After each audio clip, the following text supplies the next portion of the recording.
কারা ওই চারজন পুলিশকে মারলো সবটা আমাদেরকে খুঁজে বার করতে হবে রে। Yes Parul, we will find out everything. আমি আছি তোর পাশে।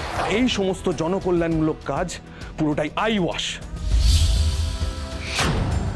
আমি মহামান্য আদালতকে অনুরোধ জানাচ্ছি, আমাদের পক্ষে সাক্ষীদের বয়ান রেকর্ড আপনি চেক করুন। আর আমরা প্রুফ দিয়েছি উনি একজন দাগী আসামি, আর এরকম দাগী আসামির যদি শাস্তি না হয় তাহলে সেটা দেশের মানুষের কাছে একটা ভুল বার্তা যাবে মাই লর্ড। না ধর্মাবতার,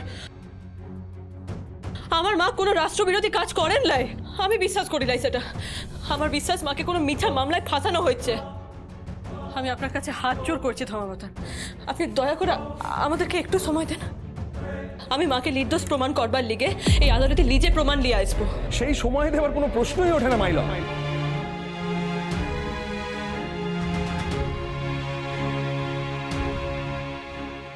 আমি আপনাকে অনুরোধ করব, পারুল দেবীর এইসব ইমোশনাল ডায়লগে আপনি ভুলবেন না যে ঘটনা ঘটেছে তার তো সাক্ষী আছে।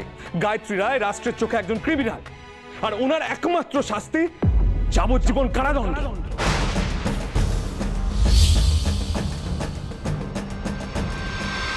খুব গন্ডগোল না থাকলে হায়ার কোর্ট কখনো লোয়ার কোর্টের রায় চেঞ্জ করে না। একমাত্র তখনই চেঞ্জ করেন যদি দেখেন যে নিম্ন আদালতে যে অ্যালিগেশন আনা হয়েছিল সেটা ভুল। ভুল তো বটেই, আন্টি নির্দোষ। সেটা আমি তুমি জানি রায়ান, কোর্ট তো জানে না, কোর্ট মানবে না, কারণ পারুলের মায়ের এগেনস্টে স্ট্রং এভিডেন্স আছে কোর্টের কাছে। গায়ত্রী রায়কে নিম্ন আদালত যাবজ্জীবন কারাদণ্ড দিয়েছে। যেহেতু গায়ত্রী রায়ের কিছু জনকল্যাণমূলক কাজ উচ্চ আদালতে সবার সামনে এসেছে, তাই উচ্চ আদালত আজ এই কেসের চূড়ান্ত সিদ্ধান্ত নেবে না। 3 দিন পর এই উচ্চ আদালত পরবর্তী শুনানির দিন ধার্য করল।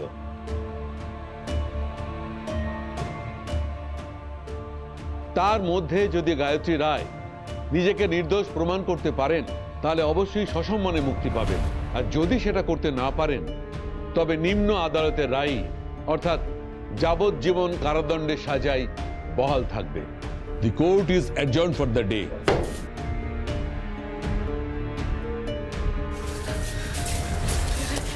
আমরা টাইম পেয়ে গেছি পারুল, এবার আমরা আন্টিকে নির্দোষ প্রমাণ করেই ছাড়বো। আর আমাদের যা করবার এই 3 দিনের মধ্যেই করতে হবে। বাবা, আমি প্রমিস করছি মাকে নির্দোষ প্রমাণ করে সসম্মানে মাথা উঁচু করে আমি এই বাড়িতে ফিরাই আনবই।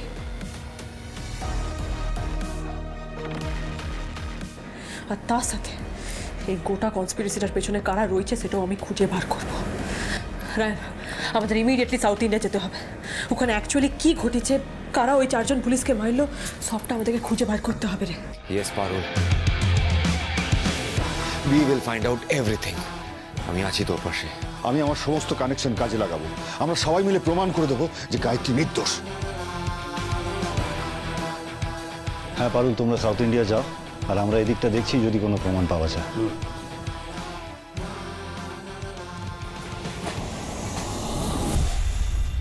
কি বলছো কি পারো? ডকুমেন্ট পেয়ে গেছো? থ্যাংক গড, খুব ভালো হলো। শোনো, ডকুমেন্ট যখন একবার হাতে পেয়ে গেছো, কাগজপত্রগুলো ভালো করে খুঁটিয়ে দেখো তো। আমার মন বলছে ওখান থেকে কিছু না কিছু ক্লু তোমরা ঠিক পাবে। হ্যাঁ, টগর আমার সামনেই আছে পারো, তুমি একদম চিন্তা করো না। তুমি যে কাজটা করতে গেছো সেটা ভালো করে করো। আর শোনো, যদি কোনো দরকার পড়ে অবশ্যই কিন্তু ফোন করো। হ্যাঁ। কি বললো রে বৌদি? আরে রাখা, ওখানে না খুব ঝামেলা চলছে। পারুল বললো ওই পেরুমল থানায় ওরা গেছিল, কিন্তু কোনো রকমের ডকুমেন্ট দেখাতে যায়নি জানিস। তবে ওই সৌমিত্র আঙ্কেলের ফ্রেন্ড আছে না, মাধবন আঙ্কেল সাহায্য করেছে ওদের। কিছু ডকুমেন্ট ওরা হাতে পেয়েছে, এবার দেখা যাক ওখান থেকে কিছু খুঁজে পায় কিনা।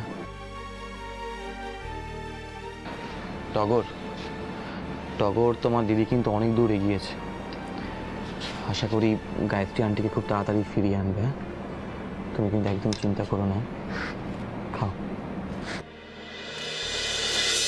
দিদির জীবনের যুদ্ধ তো শেষই হচ্ছে না গো বাবা ভুবনেশ্বর। লিজের আসল বাপ মাকে খোঁজার লেগে কি কষ্টই না করছে দিদিটা। এখন লিজের মাকে বাঁচাইতে পোহাতি অবস্থায় কত ছোটাছুটি করছে। এই তো সবে ওর মাকে পেল, আবার এখনই কেড়ে নিও লাই। ওর মার কিছু হইলে যে ওই সন্তান সিরিনটা জিতে যাবে। দিদি তুই ওই শয়তানটার মুখে ঝমা ঘষে লিজের মাকে ফিরিয়ে আন, ব্যাস। আমি আর কিচ্ছু চাই না। কিছু বুঝতে পারছি না রে বোন। আচ্ছা ছোটদা, আমি বলছি যে বৌদি তো বৌদির মতো করে চেষ্টা করছে ঠিকই, কিন্তু আমরা তো একবার দাদুকে বললে পারতাম, মানে দাদু তো বলেছিল আমাদের যে ভালো উকিল লাগলে দাদু জোগাড় করে দেবে। না রে বোনু, প্রশ্নটা ভালো উকিলের নয়, তাহলে প্রশ্নটা হচ্ছে প্রমাণের।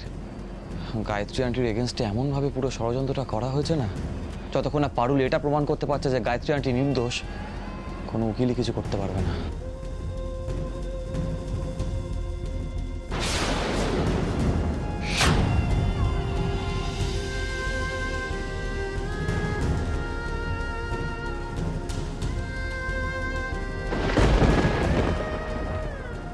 আমার না কিছু ভাল লাগছে না বোনু, খুব টেনশন হচ্ছে আমার। হাতে মাত্র 3টে দিন সময় আছে, যদি এই 3টে দিনের মধ্যে পারুল প্রমাণ জোগাড় করে না আনতে পারে, কি হবে তুই বুঝতে পারছিস?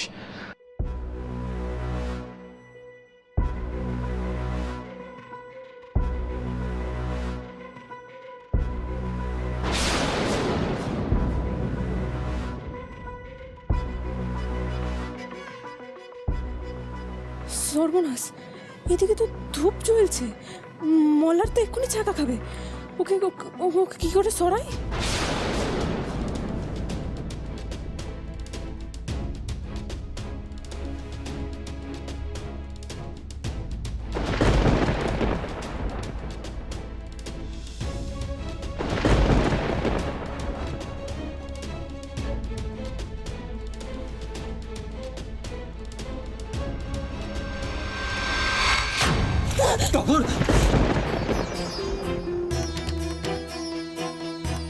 কি করতে যাচ্ছিলে বলো তো তুমি? হ্যাঁ, কি হলো? আরে আরেকটু তো তুমি পড়ে যেতে। লাগেনি তো? হ্যাঁ, ছোটদা ভাই, এই দেখ, আমরা লক্ষ্যই করিনি এখানে ধূপ জ্বলছিল।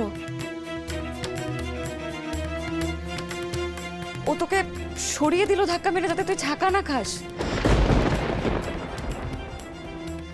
ছোটদা ভাই, আমার মনে হয় টগর আস্তে আস্তে রিকভার করছে, তুই বুঝতে পারছিস? ও যদি তোকে না সরাতো তুই কিন্তু ধূপের ছাকাটা খেতেই পারতিস।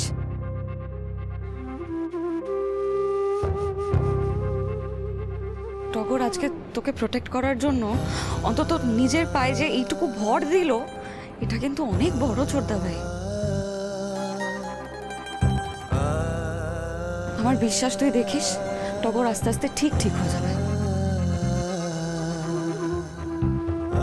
আর বৌদিও ওর মাকে বাঁচানোর একটা না একটা রাস্তা ঠিক খুঁজে পাবে।